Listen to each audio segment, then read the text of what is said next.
السلام علیکم دوستو، آج ہم بات کریں گے حضرت موسیٰ علیہ السلام کی تاریخ کے بارے میں۔ حضرت موسیٰ علیہ السلام قرآن مجید میں سب سے زیادہ ذکر کیے گئے نبی ہیں۔ حضرت موسیٰ علیہ السلام کی پیدائش فرعون کے زمانے میں ہوئی، جسے فیرو بھی کہا جاتا ہے۔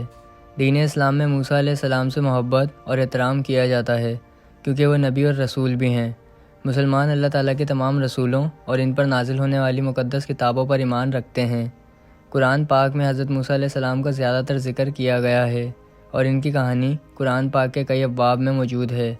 جیسا کہ ہم سب جانتے ہیں کہ اللہ سبحانہ و تعالیٰ کے رسول اس لیے بھیجے گئے کہ اللہ سبحانہ و تعالیٰ کا پیغام اس دنیا کے لوگوں تک پہنچایا جا سکے۔ حضرت موسیٰ علیہ السلام کو بھی بنی اسرائیل کی طرف بھیجا گیا تاکہ وہ اللہ تعالیٰ کی عبادت کریں، اور ان پر نازل ہونے والی مقدس کتاب تورات تھی۔ قرآن پاک میں اللہ تعالیٰ کا ارشاد ہے، بے شک ہم نے موسیٰ پر تورات نازل کی، اس میں ہدایت اور روشنی تھی، جس کے ذریعے انبیاء کرام جنہوں نے اپنے آپ کو خدا کی مرضی کے تابع کیا، یہودیوں کا فیصلہ کیا، اور ربیوں اور پادریوں نے بھی تورات کے ذریعے یہودیوں کا فیصلہ کیا، کیونکہ انہیں خدا کی کتاب کی حفاظت سونپی گئی تھی اور وہ اس کے گواہ تھے۔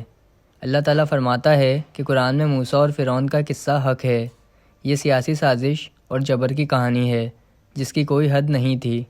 قرآن پاک میں اس کا ذکر اس طرح ہے، ہم تم کو موسیٰ اور فرعون کی کچھ خبریں سچے دل سے سناتے ہیں، ان لوگوں کے لیے جو ایمان لائے۔ بے شک فرعون نے زمین میں سربلندی کی اور وہاں کے لوگوں کو فرقہ بنا دیا، اور ان میں سے ایک گروہ یعنی بنی اسرائیل کو کمزور کر دیا، ان کے بیٹوں کو قتل کرنا اور ان کی عورتوں کو زندہ رہنے دینا۔ بے شک وہ کبیرہ گناہوں اور جرائم کا ارتکاب کرنے والوں میں سے تھا۔ موسیٰ علیہ السلام فرعون کے زمانے میں پیدا ہوئے۔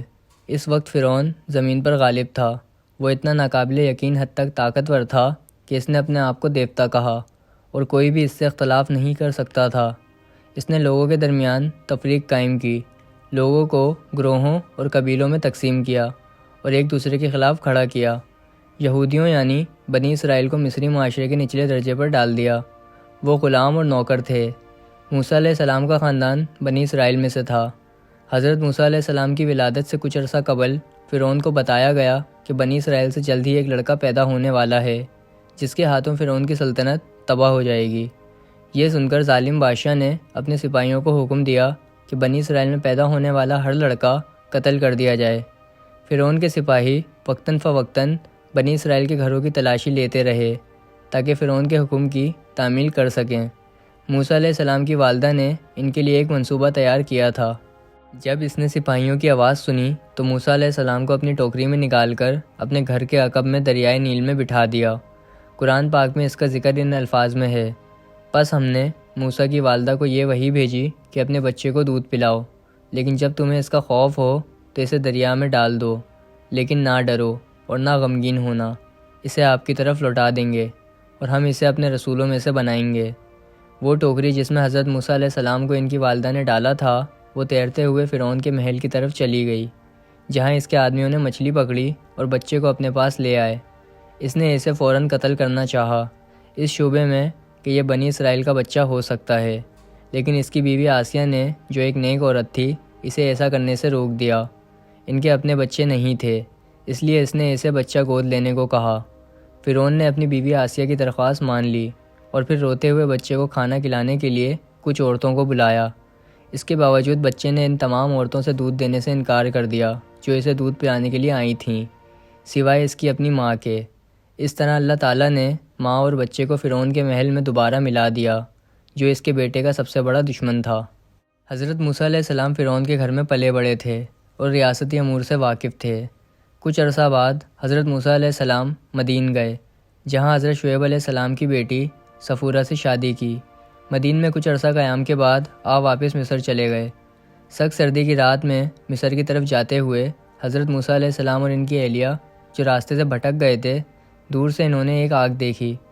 حضرت موسیٰ علیہ السلام نے اپنی بیوی سے کہا کہ وہ جہاں ہیں وہیں ٹھہر جائیں، اور وہ آگ کے پاس چلے گئے، یہ سوچ کر کہ میں اس میں سے کچھ واپس لے آؤں گا۔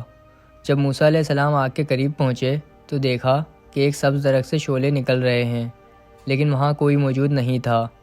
جب حضرت موسیٰ علیہ السلام نے حیرت سے ادھر ادھر دیکھا تو اچانک ایک آواز سنائی دی کہ اے موسیٰ، میں تمہارا رب ہوں۔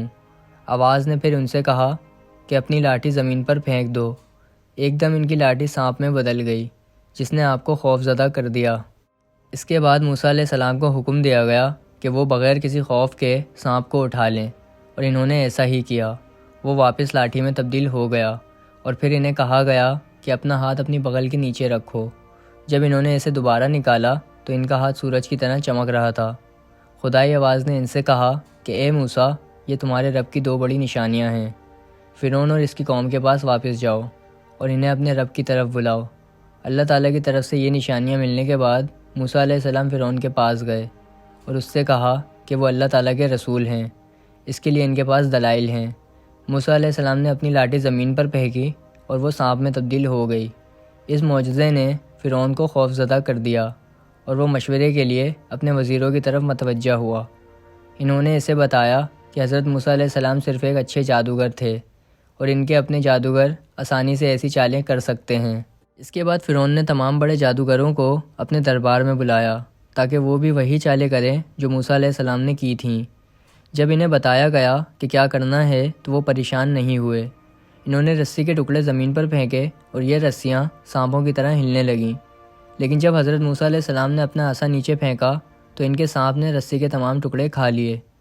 جادوگر فوراً سمجھ گئے کہ یہ کوئی جادو نہیں ہے بلکہ ایک معجزہ ہے، اور سجدہ کرتے ہوئے کہا کہ ہم موسیٰ علیہ السلام کے ایمان پر ایمان رکھتے ہیں۔ اللہ تعالیٰ نے حضرت موسیٰ علیہ السلام کو فرعون کو تنبیہ کرنے کے لیے کہا کہ اگر وہ اپنے طریقے پر چلتے رہے اور آپ کے ایمان کو قبول نہ کریں تو وہ اسے اور اس کی قوم کو عذاب دے گا۔ لیکن فرعون اس تنبیہ کو سننے میں بہت مغرور تھا، چنانچہ اس کو اور اس کے پیروکاروں کو سزا دینے کی وجہ سے ملک میں قحط پڑا۔ ٹڈیوں کے جھنڈ فصلوں کو کھا گئے۔ دریائے نیل نے اپنے کناروں پر طغیانی کی جس سے بڑی تباہی ہوئی۔ لوگ جوؤں اور رسولیوں میں مبتلا تھے۔ جب یہ سب کچھ ہوا تو لوگ حضرت موسیٰ علیہ السلام کے پاس پہنچ گئے اور ان سے ان کی عافیت کے لیے دعا کی درخواست کی اور ان کے مذہب پر چلنے کا وعدہ کیا۔ لیکن جب وہ ٹھیک ہو گئے اور حالات بہتر ہو گئے تو وہ اپنی بت پرستی کی طرف لوٹ گئے۔ موسیٰ علیہ السلام نے بنی اسرائیل کے لوگوں کو جمع کیا اور فلسطین کی طرف روانہ ہوئے۔ جب فرعون کے ان کے فرار ہونے کا علم ہوا تو اس نے ایک بڑی فوج کے ساتھ ان کا پیچھا کیا۔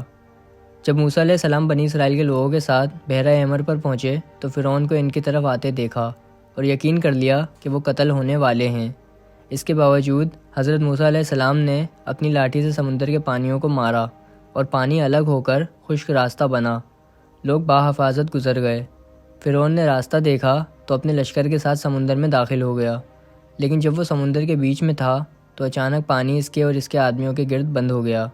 اس طرح فرعون اور اس کا لشکر دریا میں ڈوب کر مر گیا۔ موسیٰ علیہ السلام کسی معجزے کے انتظار میں نہیں تھے، وہ ٹھہر سکتے تھے اور اللہ سے فرعون سے نمٹنے کے لیے دعا کر سکتے تھے، لیکن انہوں نے ایسا نہیں کیا، بلکہ آپ نے اپنی ذاتی حیثیت میں وہ سب کچھ کیا جو وہ کر سکتے تھے، یہاں تک کہ جب ان کے سامنے سمندر اور پیچھے فرعون اور اس کی فوج تو وہ آگے نہ بڑھ سکے۔ جب ہی سمندر سے راستہ بننے کا معجزہ ہوا۔ یہ زندگی اسباب اور اثرات میں سے ہے۔ معجزے ہو سکتے ہیں، لیکن ہماری ذمہ داری یہ ہے کہ ہم اپنی ذاتی حیثیت میں ہر ممکن کوشش کریں، پھر سب کچھ اللہ پر چھوڑ دیں۔ امید کرتا ہوں کہ آپ کو آج کی ویڈیو پسند آئی ہوگی اور موسیٰ علیہ السلام کی کہانی سے آپ کو بہت کچھ سیکھنے کو ملا ہوگا۔ اگر آپ کو یہ ویڈیو پسند آئی ہے تو پلیز لائک اور سبسکرائب کریں۔ شکریہ۔